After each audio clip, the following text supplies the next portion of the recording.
Hi guys, कैसे हैं आप सभी लोग। उम्मीद करता हूँ खैरियत से ही होंगे। आज की इस वीडियो में हम CSS के डिस्प्ले प्रॉपर्टीज़ के बारे में पढ़ने वाले हैं। उसके बाद हम देखेंगे CSS में पोजीशनिंग किस तरह की जाती है। तो सबसे पहले हम अपना लाइव सर्वर ऑन कर लेते हैं और यहाँ पे हम H1 से लिख देते हैं display properties and CSS positioning. तो गाइस हमारा कोड ठीक तरह से रन हो रहा है। अब सबसे पहले हम देख लेते हैं CSS की डिस्प्ले प्रॉपर्टीज़ के बारे में। मैंने आपको बताया था कि CSS में दो किस्म के एलिमेंट्स होते हैं, जैसे कि एक मैं यहाँ पे लेता हूँ पैराग्राफ, दिस इज़ पैराग्राफ।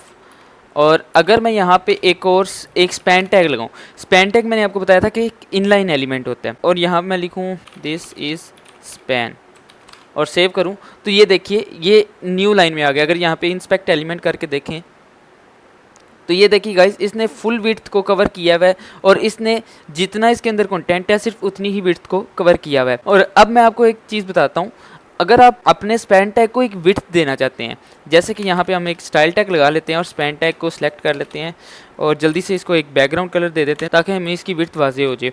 और यहाँ पे इसको मैं दे देता हूँ येलो और एक बॉर्डर भी दे देते हैं 2 पिक्सल सॉलिड, और यहाँ से कंट्रोल एस से सेव करूँगा। ये देखिए हमारा स्पैन टैग आ चुका है। अब आप चाहते हैं कि इसको मैं एक विड्थ दे दूँ, तो वो आप किस तरह देंगे। अगर मैं इसको यहाँ पे विड्थ दे देता हूँ 500 पिक्सल और कंट्रोल एस से सेव करें तो ये देखिए इसने 500 पिक्सल की विड्थ नहीं कवर की। और अगर इसी तरह हम पैराग्राफ को ये सेम प्रॉपर्टीज दें, ये सारी मैं यहाँ से कॉपी कर लेता हूँ और यहाँ पे पेस्ट कर लूँगा, और यहाँ पे इसका येलो की बजाय इसको कर देते हैं ग्रीन।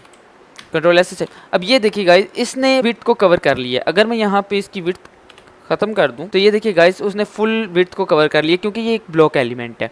और स्पैन टैग अपनी विड्थ को ना बढ़ा सकता है ना कम कर सकता है। क्यों? क्योंकि ये एक इनलाइन एलिमेंट है और इनलाइन एलिमेंट अपनी विड्थ को चेंज नहीं कर सकता। अगर आप चाहते हैं कि नहीं यार, स्पैन टैग को हमने विड्थ देनी ही देनी है, फिर हम क्या कर सकते हैं, फिर हम डिस्प्ले प्रॉपर्टी का इस्तेमाल कर सकते हैं और यहाँ इसका जो डिस्प्ले है ना वो चेंज कर देंगे। पहले क्या था, ये इनलाइन था, अब हमने इसको ब्लॉक बना दिया। कंट्रोल एस से सेव करूंगा तो ये देखिए गाइस, इसने अपनी विड्थ को बढ़ा लिया। अगर आप यहाँ पे एक और स्पैन टैग लगाएं और this is span 2, control S save करें, ओके यहाँ पे इसको हम ना आईडी दे देते हैं, S1 कर देते हैं ताकि हमारा जो सारे स्पैन पे अप्लाई ना हो। ओके अब ये देखिए गाइज, यहाँ पे जो हमने नेक्स्ट स्पैन लिया था वो नेक्स्ट लाइन पे आ चुका है, लेकिन आप ये चाहते हैं कि नहीं, इस स्पैन को इसके आगे ही आना चाहिए। उसके लिए हम क्या यूज़ कर सकते हैं, हम यूज़ कर सकते हैं इनलाइन ब्लॉक को। वो बहुत कमाल की प्रॉपर्टी है। अब यहाँ पे अगर मैं इनलाइन ब्लॉक करूँ तो ये देखें, अब इसने विड्थ को भी ले ली है और ये ब्लॉक एलिमेंट भी नहीं बना। हुआ कुछ यूं है, जब हमने इसकी डिस्प्ले प्रॉपर्टी को इनलाइन ब्लॉक किया तो ये एलिमेंट जो खुद है ये एक इनलाइन एलिमेंट बन गया है, लेकिन जो इसके अंदर कंटेंट है उसको ये ब्लॉक एलिमेंट की तरह ट्रीट करेगा। और अगर हम इसको भी विड्थ को कर दें 200 पिक्सल और इसको भी अगर हम इनलाइन ब्लॉक कर दें तो डिस्प्ले इनलाइन ब्लॉक और कंट्रोल से सेव करें तो ये देखिए गाइस, ये भी एक ही लाइन में आ चुका है और इसकी विड्थ भी हम चेंज कर सकते हैं। तो ये फ़ायदा था हमारा इनलाइन ब्लॉक का। अब आपको और अच्छे से पता लग चुका होगा कि इनलाइन किस तरह काम करता है, ब्लॉक किस तरह काम करता है और इनलाइन ब्लॉक किस तरह काम करता है। तो अब हम बात कर लेते हैं CSS की पोजीशनिंग के बारे में। CSS की पोजीशनिंग के बारे में बात करने से पहले मैं आपको एक और चीज़ के बारे में बताना चाहूँगा। उसके लिए मैं यहाँ से इसको रिमूव कर देता हूँ और इसको भी रिमूव कर देता हूँ। ये जो है, बल्कि रिमूव नहीं करता, इसको ब्लॉक ही रहने देता हूँ। तो गाइज अगर ये देखिए, अगर आप चाहते हैं कि ये जो हमारा एलिमेंट है ये सेंटर में आ जाए, मतलब दोनों साइडों से इसको बराबर मार्जिन मिल जाए, तो उसके लिए हम क्या यूज करेंगे, उसके लिए हम यूज करते हैं, यहाँ पे मैं लिखूंगा मार्जिन। और मैंने आपको बताया था कि पहले y एक्सिस का आता है और y एक्सिस पे हमें 0 चाहिए, और जो दूसरा पैरामीटर होता है उसमें हमने लिखनी होती है x एक्सिस की वैल्यू। x एक्सिस पे अगर हम यहाँ पे लिख दें 200 पिक्सल लिख देते हैं तो कंट्रोल से सेव करूं। अब ये देखिए ये 200 पिक्सल इस साइड पे आ चुका है और इसको 200 पिक्सल की मार्जिन मिल चुकी है दोनों साइडों पे। लेकिन आप चाहते हैं कि नहीं, ये दरमियान में आ जाए और दोनों साइडों पे इसको बराबर मार्जिन मिल जाए। उसके लिए आप क्या यूज़ करेंगे, ऑटो यूज़ करेंगे। अब ये क्यों नहीं हुआ भला, तो गाइस मुझे पता लग गया कि ये क्यों नहीं सेंटर में आ रहा, क्योंकि हमने इसको इनलाइन ब्लॉक बनाया हुआ है। अब ये एलिमेंट इटसेल्फ एक इनलाइन एलिमेंट के तौर पे काम करेगा और इसका जो कंटेंट है वो ब्लॉक एलिमेंट के तौर पे बिहेव करेगा। अब अगर इसको हम यहाँ पे ब्लॉक बना दें और सेव करें तो ये देखिए गाइस, दोनों साइडों से इसको इक्वली मार्जिन मिल चुकी है और ये सेंटर में आ चुका है। तो ये एक ट्रिक थी, मैंने सोचा आपको बता दूं। तो अब हम देख लेते हैं पोजीशनिंग के बारे में। पोजीशनिंग के लिए हमें यहाँ पे सबसे पहले चाहिए एक पेरेंट बॉक्स बना लेते हैं।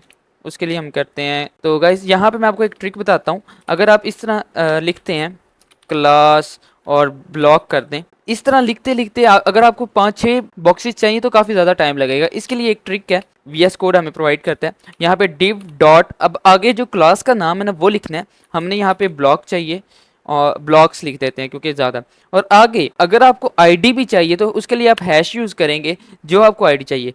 तो यहाँ पे हमने ब्लॉक लिख दिया और इंटर प्रेस किया, तो ये देखिए गाइस उसने हमें एक डिव बना के दे दिया जिसकी क्लास ब्लॉक्स है और आईडी ब्लॉक है। अब यहाँ पे इसके आगे 1 लिख देते हैं और क्योंकि हमें 3-4 ब्लॉक चाहिए, और यहाँ पे हम 2 कर देते हैं, यहाँ पे 3 और यहाँ पे 4, कंट्रोल से सेव करेंगे और यहाँ पे हम जो ब्लॉक क्लास दी है ना, डॉट ब्लॉक सॉरी, जो ब्लॉक क्लास ब्लॉक्स क्लास दी है तो उसको हम सेलेक्ट करेंगे और उसकी एक हाइट दे देंगे। हाइट कर देते हैं 200 pixel, width 200 pixel, background colour कर देते हैं, या फिर बैकग्राउंड कलर से आपका चेंज करेंगे, बॉर्डर रख देते हैं 2 पिक्सल सॉलिड।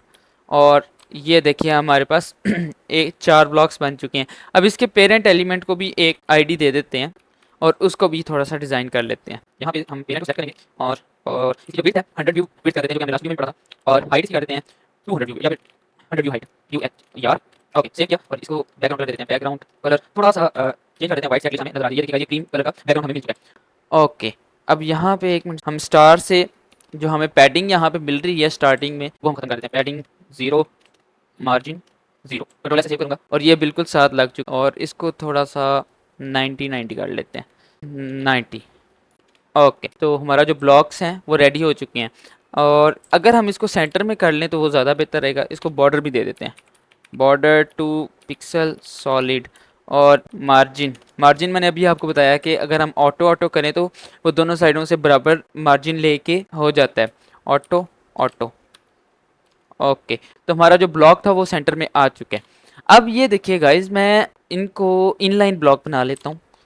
इन सारे ब्लॉक्स को डिस्प्ले इनलाइन ब्लॉक, कंट्रोल से सेव किया, और ये देखिए गाइज ये सारे एक ही लाइन में आ चुके हैं। एक मिनट के अंदर कुछ लिख देता हूँ, 1 2, ताकि हमें पता लगता जाए कौन सा बॉक्स कौन से वाला है, 3 4, और यहाँ पे इन सब को एक एक बैकग्राउंड कलर दे देता हूँ। बैकग्राउंड कलर रेड, और इसको यहाँ से और यहाँ पे बैकग्राउंड कलर ब्लू, और यहाँ पे इसको बैकग्राउंड कलर नहीं।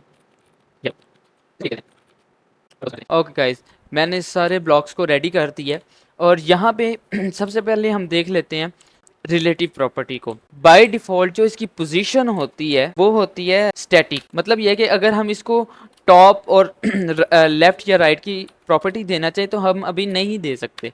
मतलब टॉप 10 पिक्सल कर दूं तो कंट्रोल एस से सेव करूँ तो इसको कोई फ़र्क नहीं पड़ा। अगर इसी की जगह मैं यहाँ पे रिलेटिव कर दूं और इसी की जगह अगर यहाँ पे मैं रिलेटिव कर दूं तो ये अपनी जो पहली पोजीशन थी ना, मतलब कि जो उसकी पुरानी पोजीशन थी ये उसके रिलेटिव है, जिसका मतलब अगर हम इसको मूव करते हैं तो जो उसकी पुरानी पोजीशन है ये उसके मुताबिक अपनी पोजीशन को चेंज करेगा। जैसे कि यहाँ पे मैंने रिलेटिव किया और टॉप से 10 पिक्सल दिया तो ये अपनी पुरानी पोजीशन से 10 पिक्सल नीचे आ चुका है।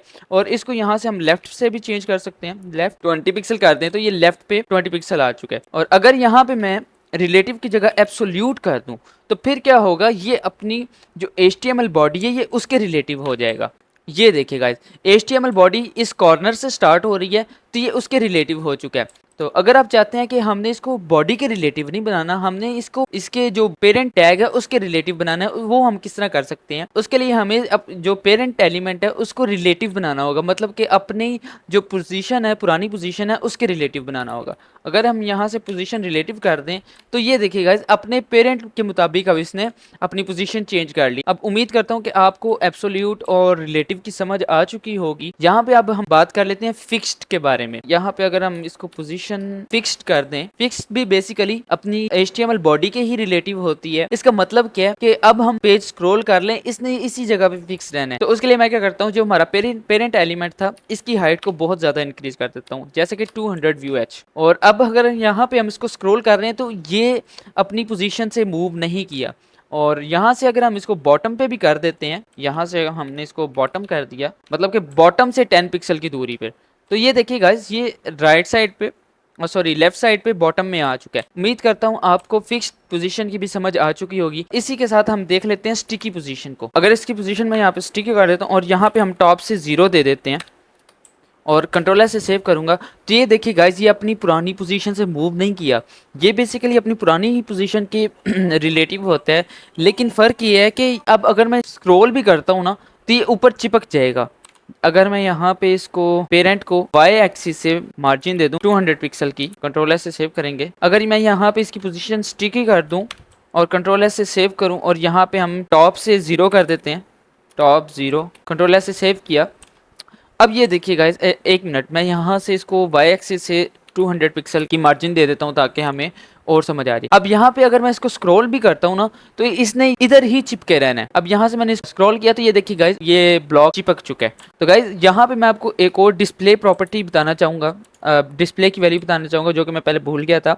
यहाँ पे अगर हम डिस्प्लेस को कर दें नन तो ये देखिए गाइज ये जो हमारा एलिमेंट है ये गायब हो चुका है। तो यही थे आज के टॉपिक्स, उम्मीद करता हूँ आपको समझ आ गई होगी। अगर आपको किसी भी टॉपिक की समझ नहीं आई तो आप मुझे इंस्टाग्राम पे DM भी कर सकते हैं और कमेंट में भी पूछ सकते हैं। तो मिलते हैं नेक्स्ट वीडियो में, तब तक के लिए अल्लाह हाफिज़।